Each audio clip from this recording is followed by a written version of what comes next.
Aujourd'hui on se retrouve sans Liadmar, mais on se retrouve dans la serre. Alors là, je vais effectuer la plantation des tomates. Alors je vais vous expliquer comment je vais faire, qu'est-ce qu'il me faut comme matériaux, et c'est parti. Alors là, ce matin j'ai acheté au petit marché, j'ai acheté 20 pieds de tomates. Alors la semaine dernière j'en ai déjà acheté 5 que j'ai repiqué ici pour voir si je l'ai ou pas. Je les ai couverts un peu en attendant la fin des gelées. Alors il va nous falloir du crottin de cheval. Moi je l'ai mélangé avec de la tonsure de pelouse et je l'ai mis à tremper dehors pour qu'il mouille un peu et qu'il soit pas tout frais. Surtout ne mettez pas du frais parce que ça va brûler. Alors je vais mettre une poignée d'ortie aussi pour apporter de l'azote et une pelle de terreau aussi. Alors là je vais vous montrer comment on va faire. Alors là j'ai commencé par m'armer d'un gant de soudure. Alors je vais prendre des orties fraîchement ramassées il y a une demi-heure environ. Alors là je vais les mettre dans le fond du trou comme ça. Alors il y en a qui les coupent, mais moi je les mets entières comme ça. J'en mets une bonne poignée. Hop.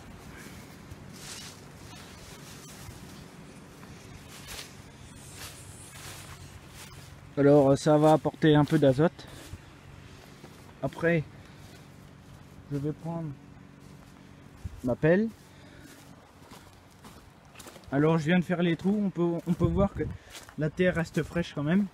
C'est frais à environ 10 cm de profondeur, ça reste frais. Alors là je vais prendre ma pelle de... Alors j'en mets environ une bonne pelle de mon crottin de poney. Je le mets comme ça. Une pelle de terreau. On fait ça pour l'autre pied aussi.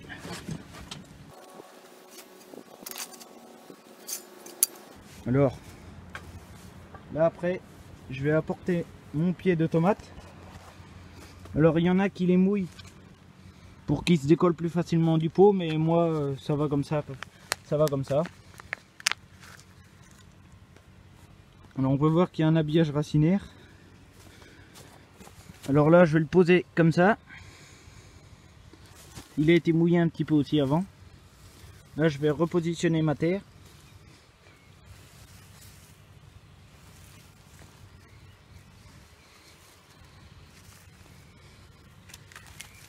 Alors il faut effriter un petit peu toutes les mottes.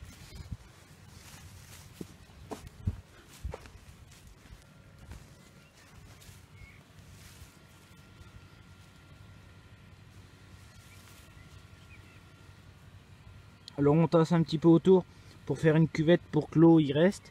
Puis moi je vais y mettre de la tonsure de pelouse sèche comme ça pour garder la fraîcheur.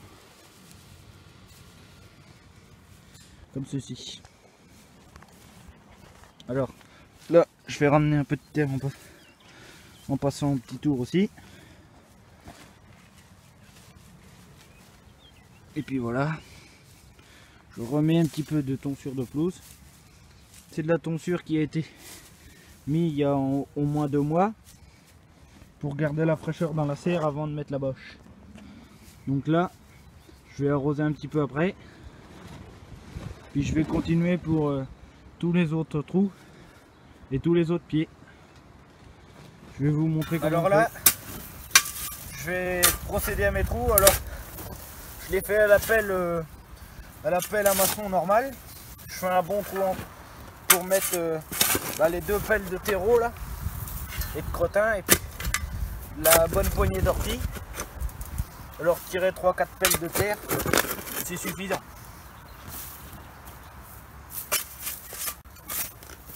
Alors je les fais tous les 50 cm environ.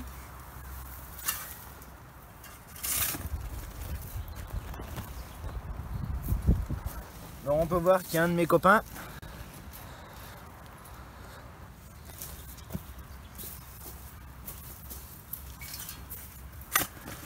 Alors cette année, la terre d'habitude, les autres années, je passais un petit coup de rotavator dedans. Et cette année, j'ai rien passé.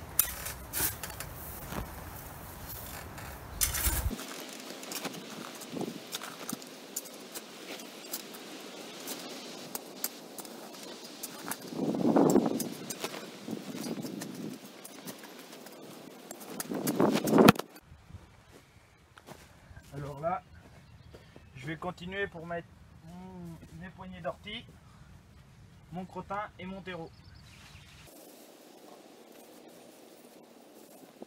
Alors c'est des orties que j'ai eu dans le terrain, ou si vous avez des chemins à côté de chez vous, vous pouvez aller en ramasser.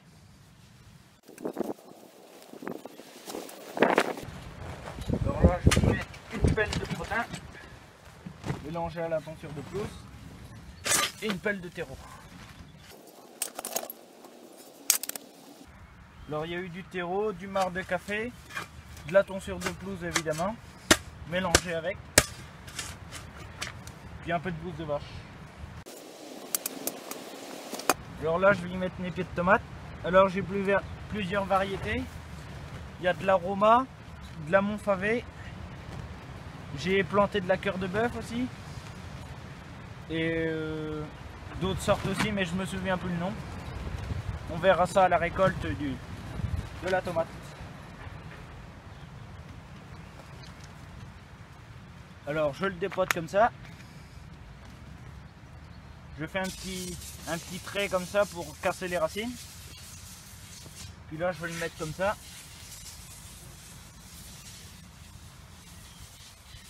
Et puis on recommence. On peut voir que le terrain est bon parce qu'il y a du vert. Et le terrain est frais surtout.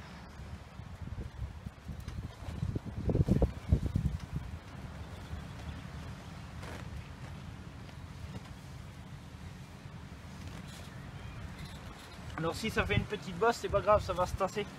Parce que les orties vont, le tout va se décomposer et ça va se tasser. Alors une petite poignée d'herbe aussi pour la fraîcheur. Alors si vous avez du BRF, bois raméal fragmenté, de vos branches, de la taille et tout, ça marche aussi. Et moi cette année, j'en ai pas encore. Ou de la sciure de bois. J'ai de la sciure de bois, mais je la mettrai un peu plus tard quand l'herbe sera décomposée.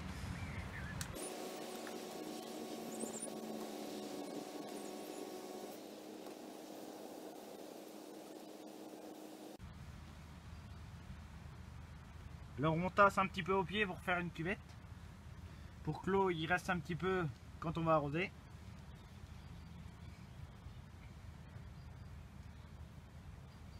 Alors il y en a qui mettent des bouteilles aussi, l'année dernière on a essayé, mais avec le petit bouchon, on a fait un petit trou et la terre bouchait donc l'eau n'arrivait plus à sortir. Donc le mieux c'est d'avoir un petit paillage et puis de bien arroser une fois ou deux par semaine. Et ça sera très bien.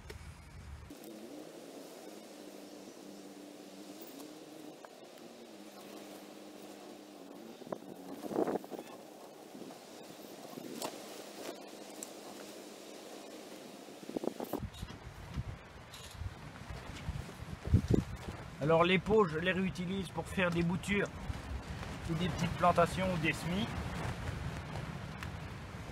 Ou vous les mettez à la poubelle comme vous voulez. Et je vais planter ceux d'au-bout et je vous reprends après.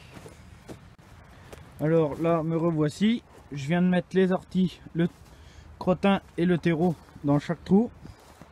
J'ai oublié de vous préciser, si vous avez quelques orties en plus, vous pouvez faire du purin d'ortie. Alors moi j'ai mis plein d'orties dans un bidon de 200 litres et j'ai mis 150 litres d'eau. J'ai mis environ une boîte d'ortie avec 150 litres d'eau. Et ça fait 2 semaines que les orties étaient dans le bidon. Et là, il y a 2-3 jours, j'ai tout mouvé. Et heureusement que vous n'avez pas l'odeur. Alors je vais en distribuer un petit peu dans chaque trou aussi. L'équivalent de 2-3 verres. Et puis je pense que ça devrait pas faire de mal. Je vais essayer cette année. Et aujourd'hui on est le 8 mai. Alors Les gelées sont pratiquement passées. Il reste juste les seins de glace, mais ça devrait aller.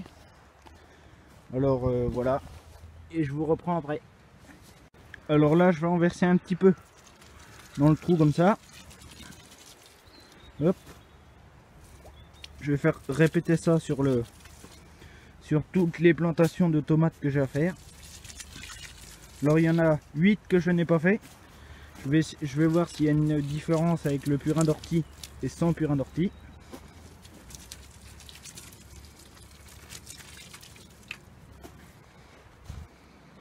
Alors voilà, là je vais planter les 5 pieds et puis répéter la plantation jusqu'à la fin. Alors là, un voisin vient de m'amener des bouteilles d'environ 1,5 litre, 1 litre que j'ai percé un petit peu là, un trait au couteau, et j'ai enlevé là. Là je vais percer un trou au transplantoir ici.